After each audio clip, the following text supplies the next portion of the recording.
Inspirasyon niya para sa pagkakikat ng bayan sa kaunlaran o kabakan. Isang organisasyon may higit ng pagkikakan ng lingkod at tumutulong sa mga tunay na nangangailangan. Sa tulong ng Kabakan Clinic, libo-libong residente ang natulungan. Isang mini hospital ang kumakilika sa Cebu Distrito. Ilang pondo mula sa gobyerno, ang donasyon lang mula sa mga nagtitiwalang partners at patuloy na suporta ng Amado. Bilang congressman sa Cebu Distrito ng Manila, kapag nagsisimula ang mga batas para sa kababayan para sa mas ayos at napagkayang tiranan, enerhiya at ekonomiya para sa mas mababang sikilang kuryente at atos sa merkado at proteksyon ng mga manggagawa. Bilang Vice Chairman ng BADSI, pinangunahan niya ang pabahay para sa mahigit 2,000 pamilya ng mga sundalo at uniform personnel sa Bonifacio Heights Taguig. Dahil sa kanyang dedikasyon, naparalan siya outstanding congressman ng aking beses. Patuloy ay hindi lang siya nangangako, tunay siyang naglilingkod para sa bayan. Kaya mga taga-Cebu Distrito ng Manila, ibalik natin sa Kongreso ang ating Yormes Choice, Amado Balagsing.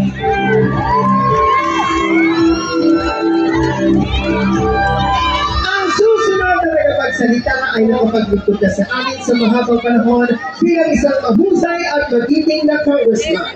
Ang pinili ni Yorme upang maging katuwang niya sa paglilingkod at upang maibalik ang may malasakit na serbisyo. Ang pinagriang ama ng Tabaka, isang outstanding congressman, ibalik natin si Congressman Amado Balagsing!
Ayon sinabi ko kanina, 1987, abogata ko ng studio noon. Ngayon, abogata na ako. Ang isang taong tunay na nagbigay ng pagmamahal na sa karanahiya sa ating mga naranasan. Palapakan po natin ang bagong galing sa hirap ng Florida. Ang bagong Manila, Yorme Ibarra!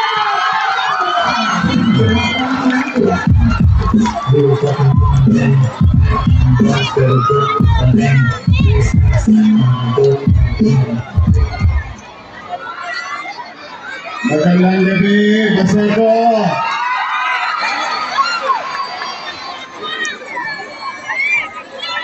Pagpasensya nyo na, maya-maya,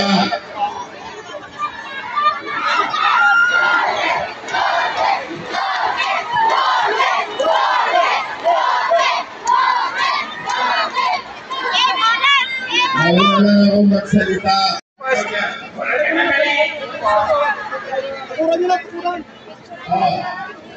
Pero,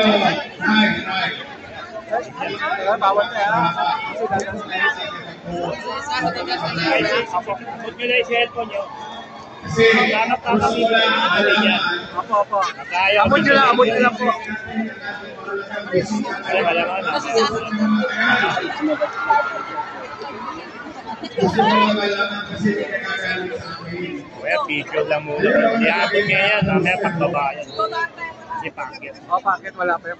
Pagbaba mga. Pagbaba. pagbabayan. Every time na may mangyayari po sa kasi ko, may mga concern. Napa-interview po. O, Nay, basta tayo rito walang sila. Naniwala kayo. I guarantee you, we don't need it. Basta tayo rito, chill na tayo.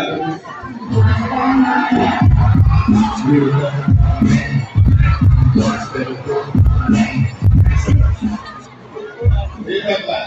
Nay. Una, ang sabi ng mga Ayun po. tama ba? Ayun po. May ayaw ko. Tama ba?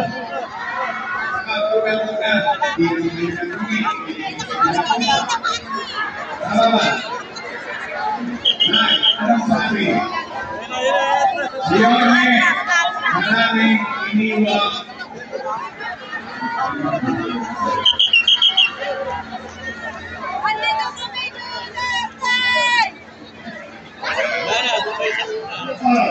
Sige. Dito.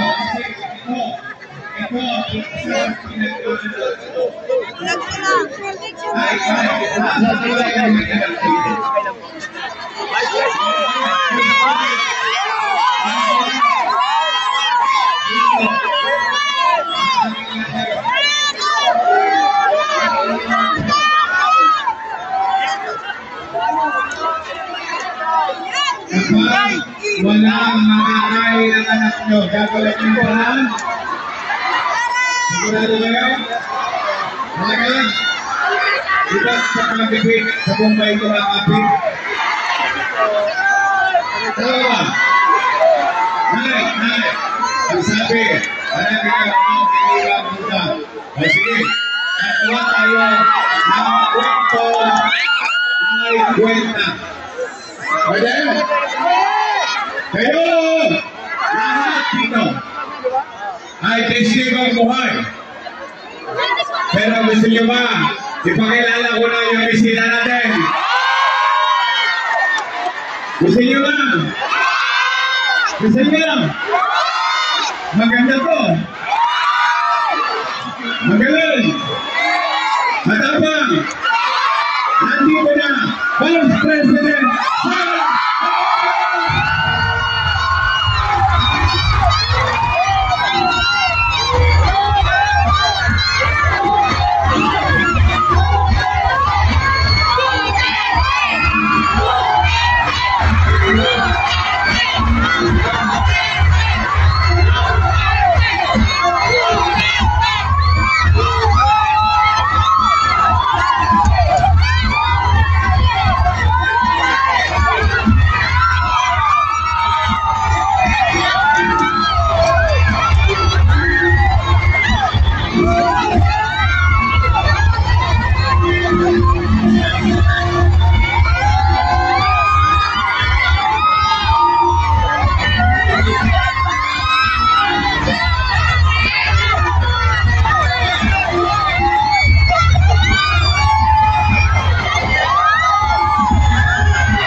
maganda po yung bisita natin.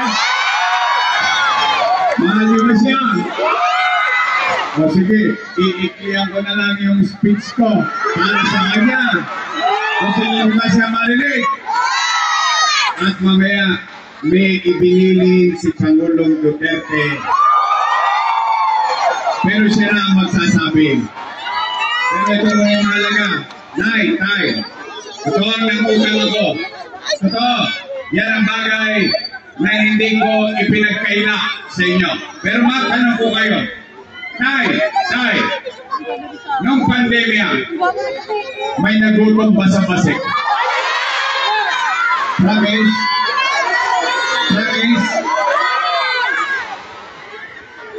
Buwan-buwan ba dumating ang food box sa Paseco? Nakain ba natin? Nakaraos ba tayo? Salamat sa Diyos. In fact, special mention lang. Meron pa akong isang pagkakamali nung umpisa. Nung binigay ko yung food box, pangkalahatan, nagulat ako. Nung nasunog itong ginagawa ko yung Pasig community, may lumapit sa akin Muslim. Yorme, ang sarap ko pagkain. Kaya lamang, pwede bang makisuyo? Sabi, bakit? Anong gusto mo? Pwede bang palitan mo yung isang dilata? Huwag yung baboy. Then he realized, tama. Kaya the following month, meron ng special marking yung food box para sa mga kapatid nating Muslim.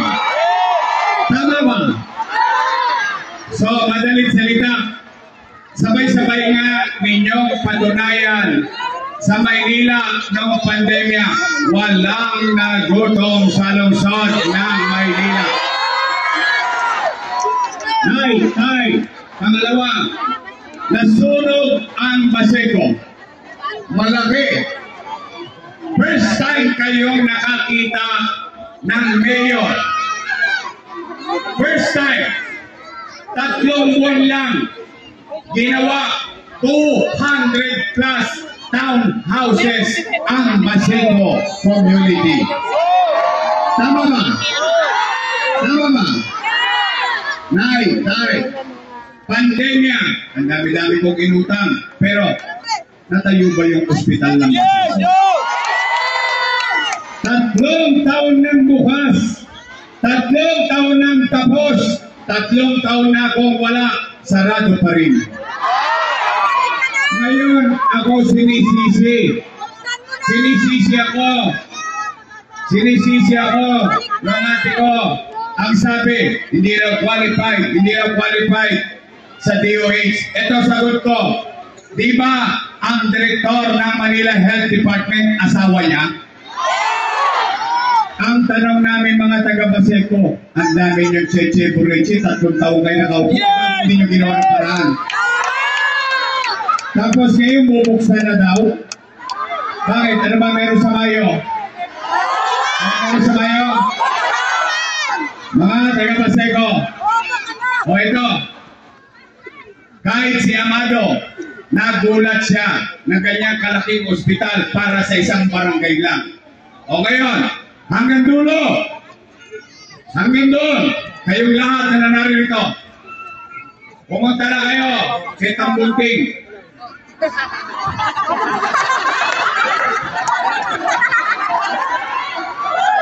Isanlaan nyo na itong laway na ito.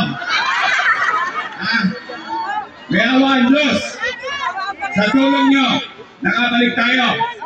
Sa December, bubuksan ko na yan.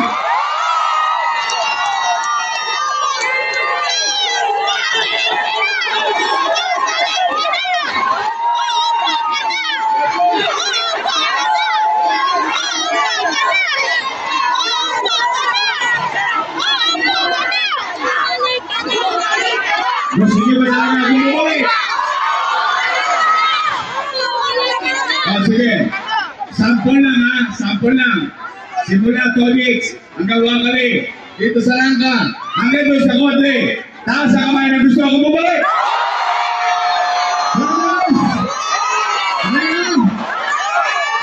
Hindi na ako magpapakahaba. Masaya na ako kasi sa totoo lang, Magsara, first time kung nakita kami ni Amado, matagal na rin kami sa gobyerno. Ngayon lang lumabas ng ganito ang mga taga-Baseco.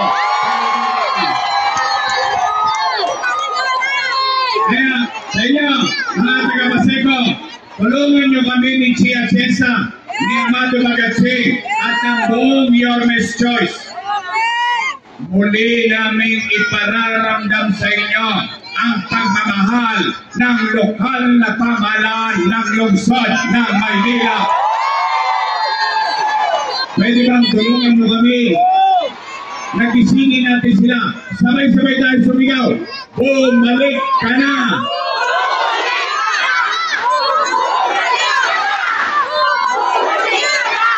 Maraming salamat sa inyo.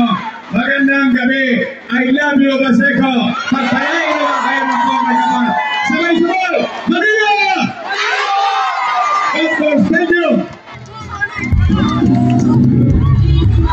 At ngayon, sa lugarin natin na nasa Bebo Palakpakan, Vice President Sara Duterte!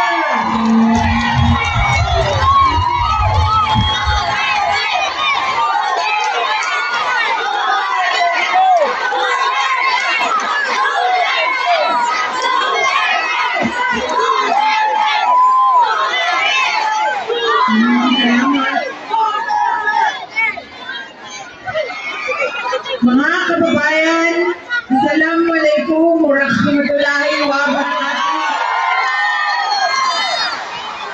Magandang gabi sa inyong lahat.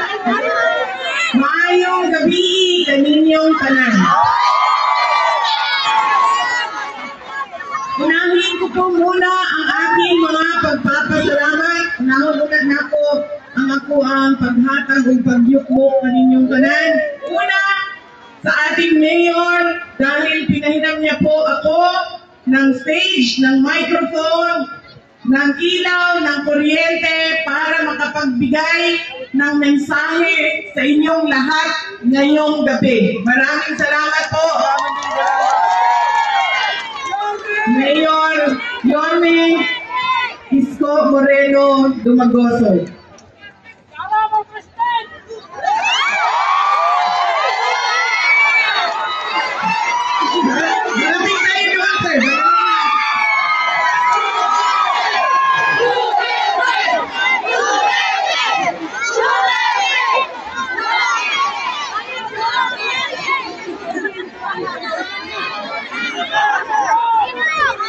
Pangalawang pagpapasalamat ay sa inyong lahat, mga kababayan namin. Marami sa inyo ang hindi pa naghahapunan, hindi pa kumakain. Kanina pa na nandito sa ilalim ng init ng araw. Hindi pa nakaluto, galing pa sa trabaho. Pero nandito kayo para sa aming lahat, para makinig sa mensahe namin, para sa ating mahal na inang bayan. Maraming salamat sa inyo lahat.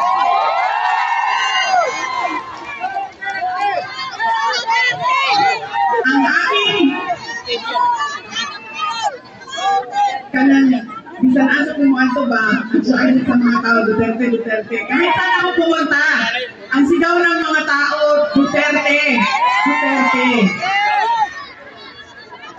Paalala ko lang, ako ay tumatayo dito sa harap ninyo ngayon, hindi kandidato. Dahil ang eleksyon ko ay sa 2028 pa.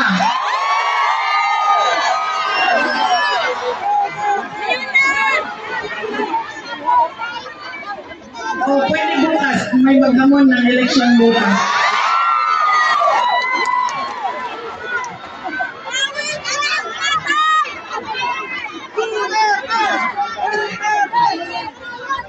Baka kasi hanapin ninyo sa balota ang ating pangalan. Wala pong Duterte na tumatakbo ngayon. Nandito po ako bilang isang butante din. Ngayong eleksyon na ito, butante ako. At meron akong mga paalala sa inyo, mga kababayan. Ang pangatlong pagpapasalamat ay mula po kay Pangulo Rodrigo Duterte.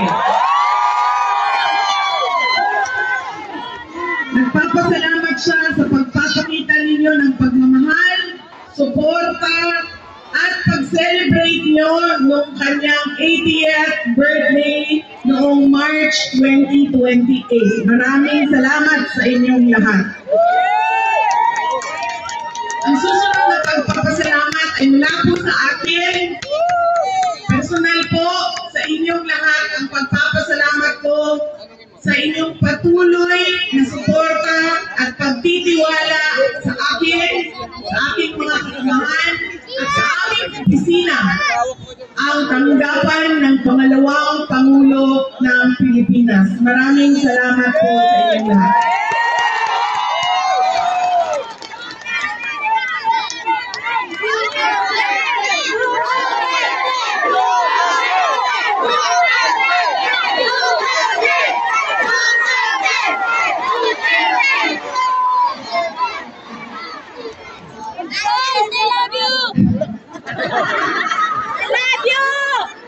Totoo.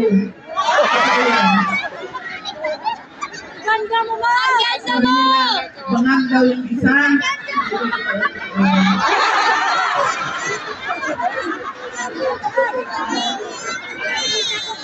Hindi ko alam noon, pero ngayon alam ko na.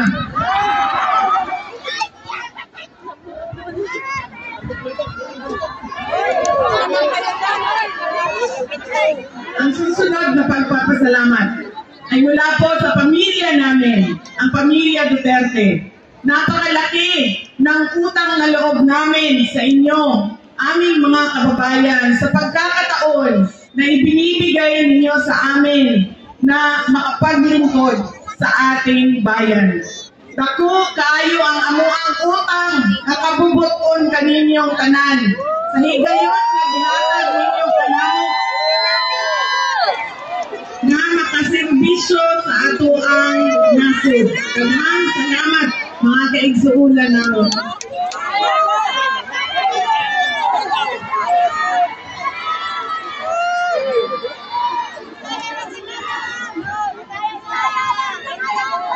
Alam mo, marami sa ating mga problema ngayon na nakikita natin sa ating lipunan. Korupsyon, droga, pang-aabuso, krimen, ay dahil sa ugali nating mga Pilipino kung paano tayo bumoto at pumili ng isang leader. Merong tatlong bagay na paulit-ulit nating ginagawa na mali sa ating mga halalan. Maraming nagtatanong sa akin, Inday Sara, ano pa bang matulong namin sa iyo? Dahil naaawa kami sa iyo. Wala na po kayong matulong sa akin. Dahil ginawa na po ninyo akong Vice President. Yan po ang pinaka-tulong ninyo sa akin. Ang kailangan natin gawin at ang kailangan ninyo tulungan ay ang ating bayan. At magagawa ninyo yan sa darating na halalan. Ang unang pagkakamali na ginagawa nating mga Pilipino. Kapag sino yung natatawa tayo, naaaliw tayo, sumasayaw at kumakanta, yun ang naaalala natin, ang upo natin doon sa presinto, sa polling precinct natin. Sino yung naaalala natin? Hindi na natin tinatanong. Itong tao ba na ito, nung tumayo siya noon, ay ibinigay niya ang pangako niya. Noong itong tao ba na ito, noong nangangampanya siya, nanliligaw siya sa akin, marami siyang pangako na sinabi niyang gagawin niya, ay ibinigay ba niya sa bayan? Ang isang halimbawa dito ay ang pangako na 20 pesos per kilo na bigas.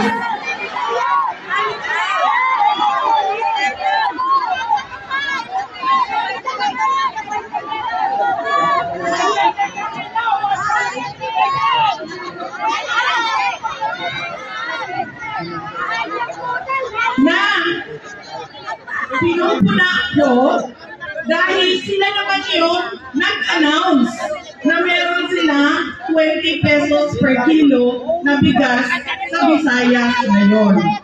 Ang sinasabi ko, pangako yan noong eleksyon noong 2022. Kinalimutan ng 3 taon at ngayon naalala dahil may darating na naman na eleksyon. Yan ang tawag na budol.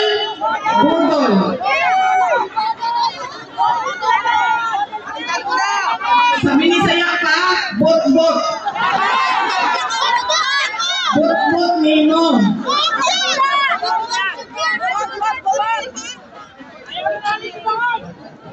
Si Tambalos-los, taga-takluban ko dito sa Bilsiripan nila. Grace mo nila dito. Sila taga-takluban rin. Dito sa makaan ng rumali.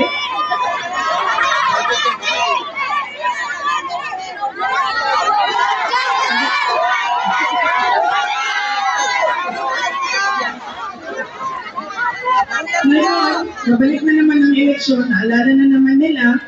Tapos, meron daw silang 20 pesos per kilo na bigas sa Visayas. Tinatanong ko, una-una, bakit ngayon lang? Bakit ngayon yun lang yan ginawa? 2022 pa. Yan, pinaasa sa mga tao. Pangalawa, bakit sa Visayas lang? Hindi ba kailangan ng Paseco ng 20 pesos na kilo na bigas?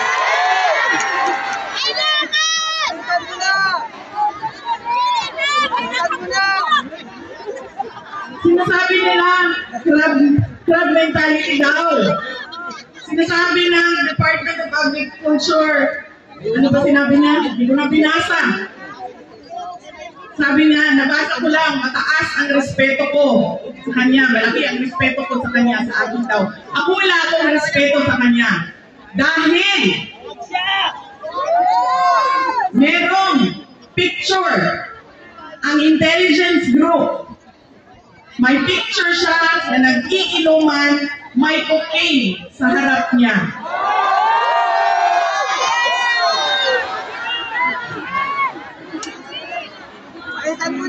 Tanong niyo, sa mga sundalo at sa pulis na nasa intelligence, hingiin ninyo ang picture na yan. Kaya wala sa kanila ang may karapatan na magsabi na hindi tama ang ginagawa ko sa pagtatanong kung bakit ngayon lang ang 20 pesos na kilo ng bigas. Pinapaasa na naman ang taong bayan.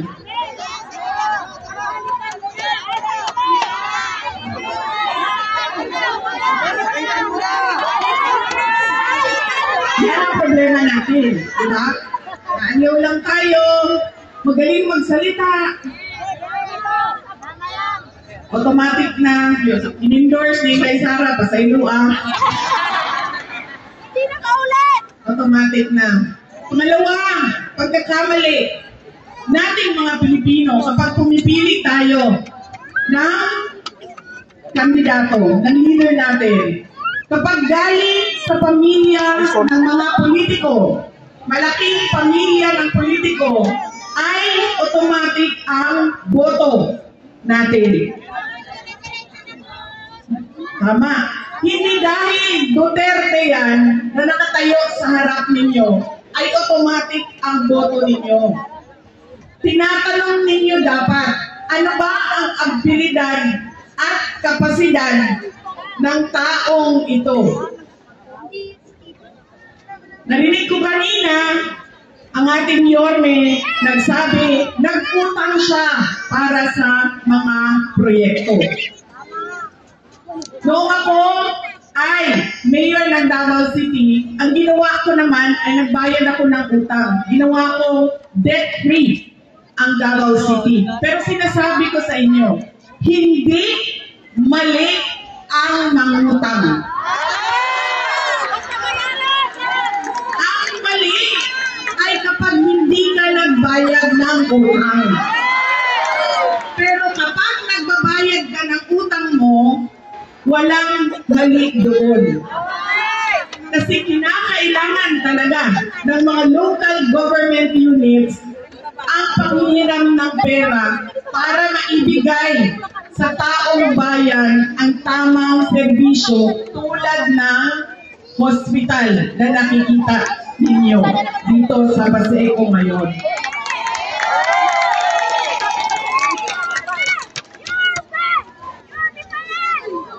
Kaya hindi dahil politiko na pamilya yan, hindi dapat automatic ang boto. Pangatlo, na pagkakamali natin na mga botante ay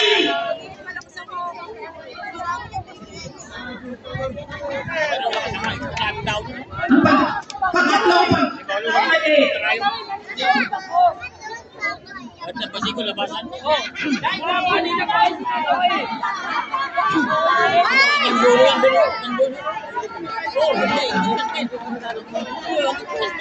Sarap, tutulad.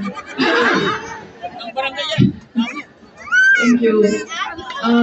Ang pangatlong pagkakamali natin sa pagpili ng ating mga politiko at mga leader ay yung binibenta natin ang boto natin.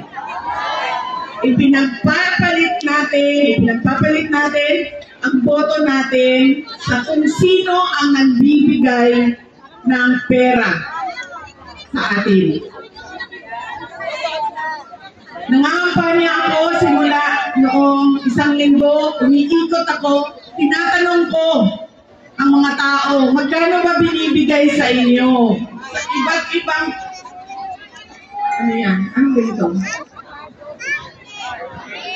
Magkano ba ang binibigay sa inyo?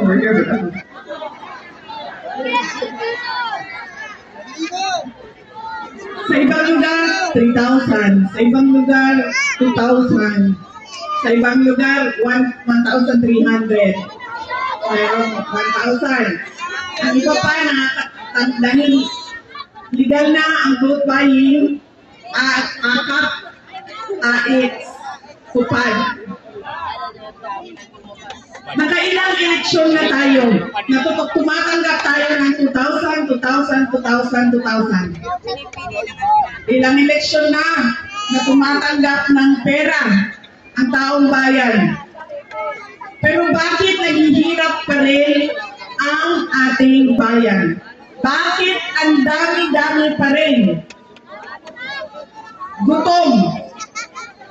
Ang dami pa rin humihingi ng tulong dahil walang oportunidad sa trabaho at negosyo. Bakit ang dami pa rin mga kababayan natin na nakikipagsapalaran, illegal na lumalabas sa ating bayan para pumunta sa ibang lugar? Ilan ang mga kapatid natin na nasa Malaysia na walang papel? Nandoon nagtatrabaho dahil wala silang hanap buhay dito sa ating bayan. Ilang eleksyon na yon? Ilang bilihan na ng boto yon? Sinasabi ko, tanggapin nyo dahil pera naman yan ng bayan. AKAP-AX, programa yan ng gobyerno. Pero pag-isipan nyo yung boto at kanino ninyo ibibigay ang boto ninyo. Dahil babalik na naman tayo, walang nagbago. At hindi ko alam bakit nila sinasabi na ito na yung bagong Pilipinas. Dahil ang dami ng anomalya sa budget, mga pera na ilalagay sa mga proyekto. Pangalawa, ngayon lang ako nakita ng pangako, eleksyon, nakalimutan, pangako na naman dahil may eleksyon. Para bang wala nang halaga ang pag-iisip at pag-intindi ng taong bayan. Kaya mahalaga na diretso ang boto natin para sa mga senators ng Duterte. Tulad na lang din na kapag pumili kayo ng mayor at pinili ninyo si Yorme, ay iboto ninyo diretso ang kanyang mga kandidato. Dahil hindi pwede na buboto kayo ng mayor, yung vice mayor sa kabila, yung dalawang konsehal sa kabila, tatlo dito, magkakagulo ang syudad ninyo dahil hindi makakagalaw ang mayor ninyo at hindi makakagalaw ang vice mayor ninyo. Kailangan isa ang direksyon nila. Kailangan naiintindihan ng lahat ng kasama nila kung saan dapat dalhin ang syudad ninyo. At yun ay sa kapayapaan at kaunlaran. Alam nyo, saludo, mayor din ako ng COVID. Kasabayan ko, si Yorme. Saludo ako sa mga mayors noong panahon ng COVID. Dahil alam nyo, hindi siya madali. Nahihirapan kami mag-isip kung ano yung kailangan namin gawin para hindi mamatay ang taong bayan dahil sa sakit na COVID at hindi namin alam saan namin kukunin ang pera na ibibigay, kailangan ibigay sa taong bayan. Alam nyo, nung ako ay mayor, siguro papasok kami sa Guinness Book of World Records na nakagawa ng krematorium sa loob ng 6 na buwan. Sobrang bilis namin pinagawa, hinanap ang pera, pinagawa, in-order, sinagpak, at sinunod kung ano yung sabi ng doktor. Kailangan i-cremate ang mga patay. Kaya saludo ako. Si Yorme ay naging mayor noong COVID, kakayanin niya kung ano man yung darating na problema ng inyong syudad.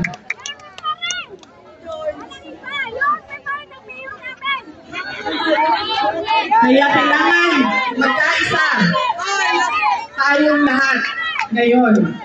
Ang huli ay huwag nyo na iboto ang mga kandidato na sumusuporta sa bangag. Bakit? Bakit? Kasi para bang sinasabi nila na bangag okay lang na hindi mo tuparin ang pangako mo sa kampanya. Bangag, okay lang na huwag mo na ibigay ang 20 pesos per kilo na bigas. Parang ganon ang kanilang sinasabi. Dahil hinahayaan nila hindi nila tinatanong. But hindi nila hinahanap. So ibig sabihin, okay lang din sa kanila. So wala na yan. Pangako lang yan na hindi na talaga matutupad. Kasama na ang mga congressman na pumirma ng impeachment.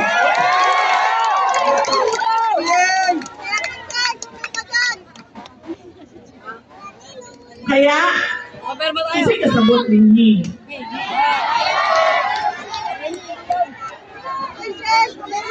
Palihog ko gingon dito sa mga silingan ba, matili na nakutuhan si Joel Chua, si Valeriano, si Bacante.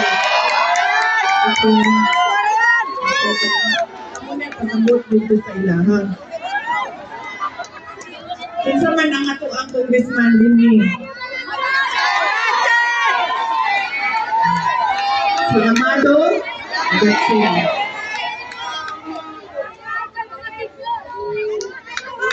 Kasi sa totoo lang, hindi ko talaga alam kung anong plano ng administrasyon na ito para sa ating bayan. para tayo ay maalis sa kahirapan. Dahil ang napapansin ko, hinahabol lang nila ako lagi. Sinday Sara, Sinday Sara. Malamang. Kasi pag nagkikita kami, hawak ng hawak. Pag ganyan, ganyan pa yung hawak.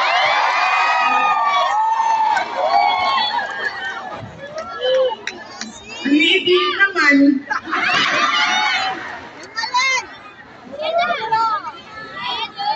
Pangit pa ng ngipin.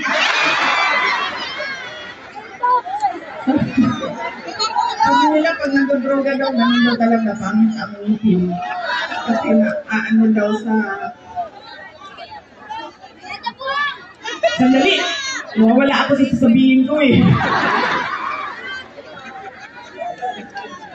Hinabol nila ako. Hinabol nila ako ng hinabol.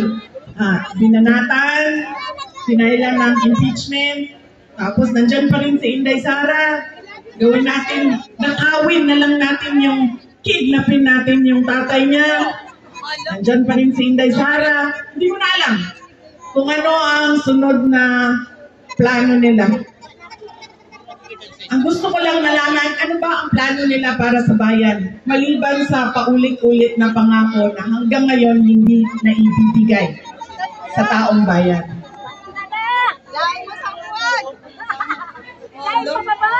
Tam? Hindi ko marinig.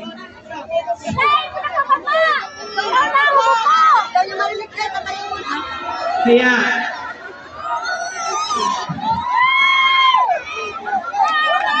huwag natin nalimutan, kailangan natin magkaisa. Diretso ang senador natin, diretso ang ating mga kandidato sa syudad ng Maynila. Mga kababayan, ang lahat ng ginagawa natin ay para sa Diyos, sa bayan, at sa bawat pamilyang Pilipino. Shukran.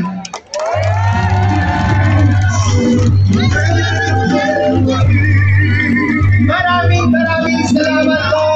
Muli, palakpakan po natin ang ating Vice Presidente, Vice President Sara Duterte!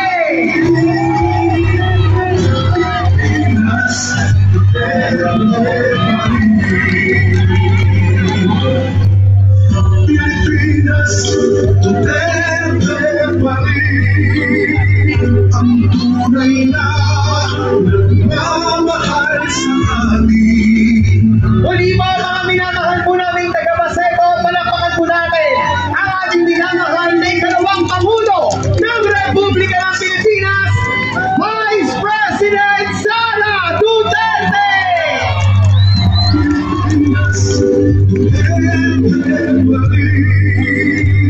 Ang tunay na nagmamahal sa atin. At sa mga pagkakataon po ito, mga minamahal ko po mga taga-Baseco, palakpakan po natin ang bagong liwanag ng Maynila, Vice Mayor G. Atienza!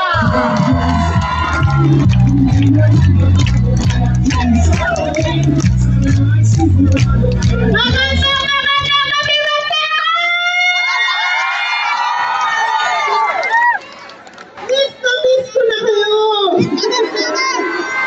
Dahil alam ko ilang taon rin na iniikot ko ang Baseco at nakikipag-marites ako sa inyo. Pero sa totoo lang, alam nyo, isa ang Baseco sa nagpatatag ng aking puso na tumayo dito sa inyong harapan ngayon. Narinig ko po ang sigaw ninyo, narinig ko po ang inyong hinaing, at balang araw, lahat na mga ikinwento nyo sa akin, lahat ng mga mensahe na iniyak nyo sa akin, tatayuan po namin balang araw dito sa lungsod ng Maynila. Alam ko, bata pa lang ako, mahal na mahal ko na kayo at nakita ko ang mga magagandang bagay na ginawa ng aking ama para sa inyo. Ang Hermenegildo Atienza Elementary School. Balang araw sa amin ni Orme, magkaka-aircon na sa luhe. At naalala ko rin ang pagtulong ng aking ama para maibigay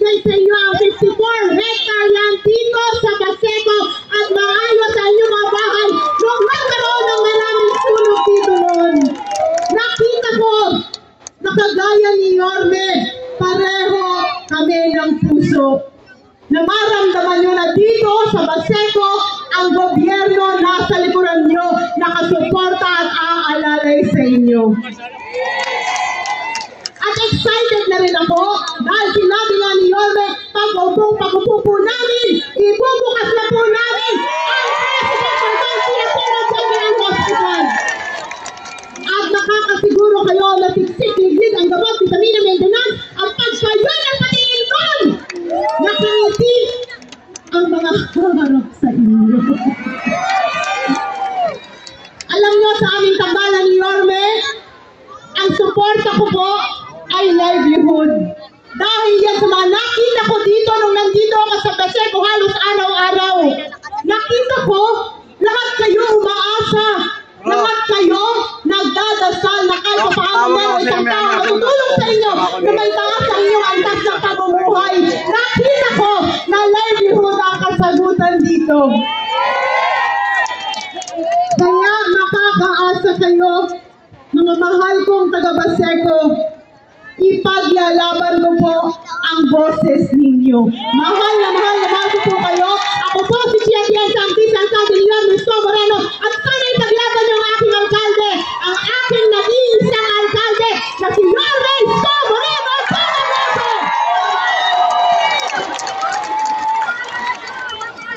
At isama niyo rin po sana ang aking pangalawang ama dito sa 5 Distrito, si Congressman Amado Manatsing. At ang lahat ng aming magagaling na mga konsihal under your choice. Maraming salamat po. Manila! Maraming salamat po. Muli po, wag-wagin po natin kalilimutan ni Shane ang #1 sa halay ng mga DC Alcalde. Palakpakan po natin, Vice Mayor G. Atienza! Hindi ba ang ating po pinamahal ni Kalawang Pangulo ng Republika ng Pilipinas, Vice Presidente Sara Duterte! Ang ating pinamahal na Yorme Isko Moreno Domendoso! Muli po, maraming salamat po sa lahat po ng ating minamahal.